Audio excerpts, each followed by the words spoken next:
Assalamualaikum, salam sejahtera. Anda menonton cerita-cerita di sebalik berita untuk waktu ini. Kalau boleh saya nak tunjukkan di iPad saya, ini adalah tumpuan sepanjang hari ini, 5 Mei 2021. Hari ini merupakan hari pertama bagi program vaksinasi, khususnya bagi pemberian vaksin AstraZeneca secara sukarela, yang mana bermula pada hari ini.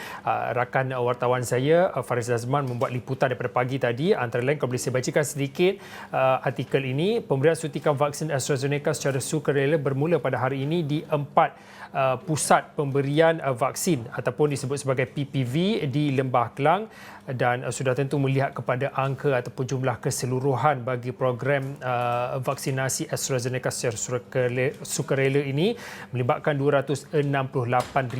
Salah satu pusat pemberian vaksin PPV yang dikhususkan bagi program pemberian vaksin AstraZeneca secara sukarela ini adalah di WTC Kuala Lumpur. Saya nak bersama dengan Faris. Faris, saya difahamkan Faris masih lagi berada di WTC untuk bawakan liputan berkaitan dengan program hari pertama vaksinasi AstraZeneca secara sukarela. Untuk waktu ini mungkin ada perkembangan terkini yang boleh dikongsikan. Berapa ramai yang sudah menerima vaksinasi AstraZeneca secara sukarela khususnya di WTC untuk hari pertama ini? Baik, terima kasih Fauzi. Ya, daripada pagi tadi sebenarnya daripada 8.30 pagi kita melihat bagaimana tepat jam 9.10 pagar di belakang ini stesen 1 dan stesen 2 ini dibuka buat pertama kalinya secara sukarela. Dan hari ini sebenarnya Fauzi di WTC sendiri ataupun Pusat Dagangan Dunia ini lebih kurang lebih daripada 2,000 penerima dos pertama AstraZeneca, vaksin AstraZeneca akan diberikan kepada penerima-penerima ini, tetapi sehingga jam 12.30 hari tadi lebih kurang 600, dan difahamkan ketika ini hampir 1,000 penerima dos vaksin pertama AstraZeneca telah pun selesai. Dan boleh katakan di PPV ataupun pusat pemberian vaksin ini adalah yang terbesar di Lembah Kelang kalau berbanding dengan 3 lagi di UKM Bangi dan di UM. Jadi ini antara lokasi yang terbesar apabila lebih kurang 175,000 dos daripada 268,000 dos itu dari sini sebenarnya. Jadi boleh dilihat PPV ini akan dibuka sebenarnya Fauzi daripada jam 9 pagi sehinggalah 9 malam. Kalau berbanding di PPV lain yang hanya dibuka sehingga tempohnya sehingga 5 petang. Jadi kita boleh lihat serta tadi juga di belakang ini petugas-petugas WTC teruskan untuk memanggil penerima-penerima. Ada yang jam 5.30 petang, 6.30 petang, 7.30 petang sehinggalah jam 9 malam. Penerima-penerima ini akan terus tiba dan akan terus mendapatkan dos pertama vaksin AstraZeneca seperti yang kita ketahui. Fauzi. Faris, kalau saya mengikut rapat daripada apa yang ditweet ataupun yang dikongsikan oleh Faris di Twitter Faris, @Faris Azman, 8 jam yang lalu kalau ikut ada video yang Faris kongsikan penerima dos pertama vaksin AstraZeneca yang mana sedang menunggu giliran memasuki Dewan Tun Dr. Ismail dan juga Dewan Tun Hussein On di WTC, dan juga ada beberapa lagi lah video yang dikongsikan oleh Faris, antaranya penerima vaksin AstraZeneca secara sukarela Encik Syahrul Syafi 31 yang teruja untuk mendapatkan suntikan vaksin. Faris, kalau boleh dikongsikan untuk waktu ini, mungkin saya percaya Faris juga telah berkesempatan menemu bual beberapa penerima vaksin. Mungkin ada perkongsian reaksi ataupun respon selepas menerima vaksin AstraZeneca. Apa simptom-simptom yang mereka telah dapat ataupun simptom-simptom selepas divaksin yang dikongsikan ceritanya kepada Faris? Baik Fauzi, sudah tentu kalau kita tahu mengenai dengan AstraZeneca ada positifnya, ada negatif persepsinya di situ. Tetapi apabila hari pertama ini saya mendekati beberapa penerima dos pertama, mereka mengatakan tidak rasa simptom apa-apa pun. Mereka tidak rasa sakit seperti yang ditularkan di laman sosial dan sebagainya. Malah ada daripada mereka juga yang merasakan tiada kesan sampingan dan mereka merasa seperti biasa. Begitu juga dengan sebenarnya antara rakan-rakan kita daripada Ashraf Wani juga menerima hari ini, iaitu Pak Din, kita kenalkan Pak Din kan. Pak Din juga menerima hari ini, sebentar saja tadi beliau selesai menerima dos pertama. Tetapi rata-rata mereka tidak menerima ataupun tidak mendapat apa-apa kesan sampingan. Tetapi dalam sidang media yang sebentar tadi sekitar jam 1.30 petang tadi telah pun selesai, iaitu YB Khairy Jamaluddin, Menteri Penyelaras Program Imunisasi COVID-19 Kebangsaan, menyatakan bahawa hari ini tiada kesan-kesan sampingan yang didapat direkod atau dicatatkan. Tetapi dalam tempoh 2 hari sebelum ini sebenarnya Fauzi, terdapat juga percubaan oleh sukarelawan, dan apa simptomnya hanyalah demam yang berlaku terhadap penerima vaksin itu tidak termasuk dengan apa yang dikatakan sebelum ini, beberapa simptom-simptom seperti cirit-berit, loya, muntah dan sebagainya, ada juga susah bernafas, itu tidak ada. Hanya yang ada percubaan 2 hari lalu hanya sakit kepala ataupun demam sahaja. Tetapi hari ini boleh katakan hanya ada yang katakan cuma sengal, kebas dan sebagainya, sedikit saja simptom-simptom yang ditunjukkan oleh penerima vaksin hari ini. Ada insiden seperti apa yang menjadi kegusaran ataupun kebimbangan orang ramai selepas divaksin? Ini kita melihat kepada program hari pertama vaksinasi AstraZeneca secara sukarela. Faris, kalau boleh dikongsikan, ini hari pertama, sudah tentu ada beberapa hari-hari yang mendatang bagi program vaksinasi secara sukarela ini. Mungkin boleh dikongsikan proses, mungkin ramai yang tidak tahu bagaimana bila nama mereka tersenarai ataupun setelah buat pengesahan temu janji untuk mendapatkan vaksinasi secara sukarela ini, mungkin boleh dikongsikan proses daripada awal sehinggalah selesai, dan kepada mungkin ada yang telah membuat temu janji untuk mendapatkan vaksinasi ini di WTC secara misalnya, mungkin boleh dikongsikan parkingnya bagaimana, ataupun daripada parking, selepas berparking nak pergi ke mana. Mungkin ramai yang masih lagi tertanya-tanya tentang ke mana arahnya nanti bila untuk menghadiri janji temu bagi program secara sukarela vaksin AstraZeneca ini. Baik, untuk memudahkan mungkin penonton-penonton Astro Awani untuk dapat tahu bagaimana perjalanannya dan sebagainya. Baik, untuk kawasan parkir kenderaan di WTC ini bukanlah susah sebenarnya, Fauzi.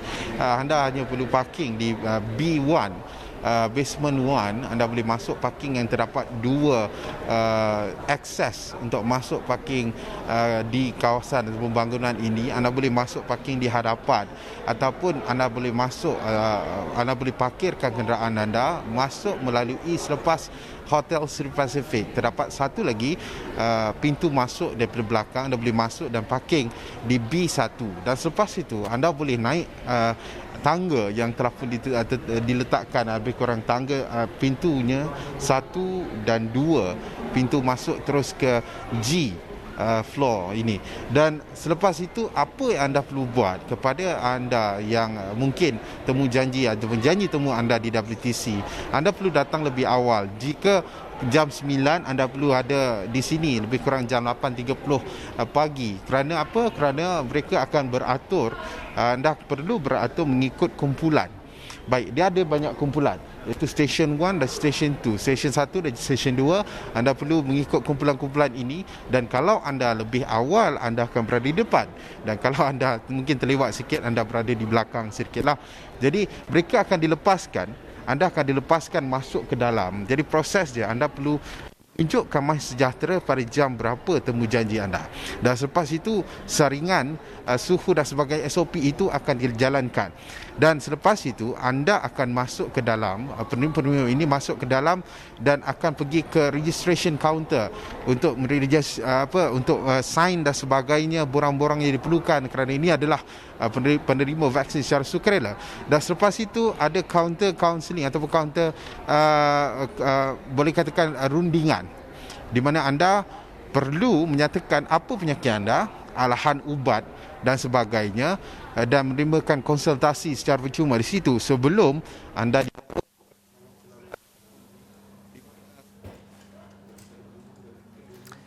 Okey, Faris, kami mungkin terputus komunikasi dengan Faris sebab saya tak dengar apa yang Faris kongsikan, tapi nanti kalau ada kalau boleh kita bersama dengan Faris, nanti kita akan bersama dengan Faris. Tetapi untuk waktu ini seperti yang Faris kongsikan, jika ada untuk anda ataupun individu yang telah pun mendapat pengesahan untuk buat temu janji seperti yang disarankan dan juga dinasihatkan oleh Faris, sebab Faris berada hari pertama sejak awal pagi tadi. Beliau katakan kalau boleh berada lebih awal di pusat PPV itu, PPV sama ada di WTC ataupun di kawasan-kawasan ataupun PPV lain untuk kelancaran proses program itu. Kalau boleh saya nak terus bersama dengan Faris. Faris, kau boleh kongsikan kita terus kembali, tadi ada terputus di pertengahan cerita dan juga perjalanan bagi proses selepas mereka mendaftar di stesen kedua. Faris, kau boleh dikongsikan terus sambungannya. Okey Fauzi, itulah ada terputus sikit, biasalah teknikal dan sebagainya. Tapi kita teruskan untuk memberikan kepada rakyat Malaysia bagaimana perjalanannya. Baik, mungkin terputus ketika di kaunter kedua. Baik, kaunter pertama pendaftaran dan kaunter kedua adalah konsultasi di mana anda perlu sebagai penerima vaksin, anda perlu mengatakan apa penyakit yang anda ada, apakah alahan yang anda ada, alahan ubat dan sebagainya. Dan di sinilah anda perlu jujur kepada penjaga kaunter itu apakah masalah kesihatan anda, kerana ini amat penting sebenarnya Fauzi, untuk mengetahui jika ada side effect atau kesan sampingan yang mungkin anda akan alami jika anda tidak jujur. Jadi di situ kemudiannya anda akan sign borang dan sebagainya, anda akan dibawa, penerima ini akan dibawa ke 20, terdapat 20 booth untuk vaksin ini diberikan, vaksin AstraZeneca ini. Dan selepas vaksin itu diberikan lebih kurang 2 ke 3 minit sebenarnya, tidak lama. Dan selepas dijab ataupun disuntik, dan anda akan diletakkan, penerima ini akan diletakkan di kaunter ataupun di kawasan pemerhatian selama 30 minit ataupun 40 minit.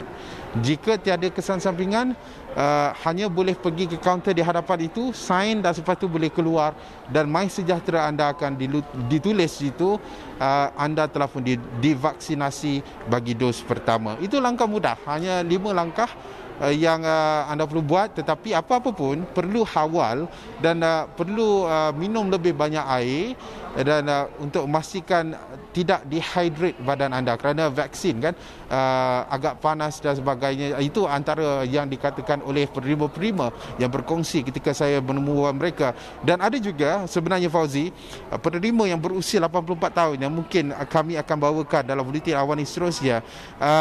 Nenek ini mengatakan beliau tidaklah merasa takut atau bergentar seperti mana yang ditularkan di laman sosial, tetapi tanggungjawab sebagai seorang rakyat Malaysia kerana perang ini belum selesai. Beliau mengatakan bahawa beliau datang bersama anaknya dan cucunya, ketiga-tiga mereka diberikan vaksin AstraZeneca hari ini. Jadi 3 generasi ini datang sebagai satu semangat mengatakan bahawa peperangan ini belum selesai. Perlu menjadi seorang rakyat, warga negara Malaysia terutamanya untuk menentang wabak COVID-19, kerana kerajaan telah melakukan sesuatu, tetapi ini tanggungjawab yang makcik perlu lakukan. Itu jelas nenek yang saya interview tadi. Jadi ramai, rata-rata mereka ini sangat positif. Kita akan melihat lagi dalam tempoh sebulan ini, 5 Mei hingga 5 Jun, 175,000 dos. Okey Faris, kami pun menantikan cerita nenek 80 tahun yang antara lain yang secara sukarela untuk menerima vaksin AstraZeneca untuk hari pertama program selama sebulan ini. Dan yang pastinya seperti Faris katakan, 2 perkara penting selain daripada 5 tata cara ataupun proses bagi program vaksinasi secara sukarela bagi vaksin AstraZeneca ini datang awal untuk memudahkan dan juga melancarkan pendaftaran dan berlaku jujur. Jujurlah jika kalau ada penyakit-penyakit lain semasa dalam pendaftaran itu. Selepas pendaftaran ada sesi rundingan kesihatan yang perlu dilakukan. Baik, terima kasih kepada Faris. Nanti kalau ada perkembangan semasa hari pertama bagi program vaksinasi AstraZeneca khususnya di WTC Kuala Lumpur yang dilakukan secara sukarela akan dikongsikan sama ada di Buletin Awani ataupun Awani 745 ataupun di astroawani.com. Baik, cerita berehat seketika kembali selepas ini.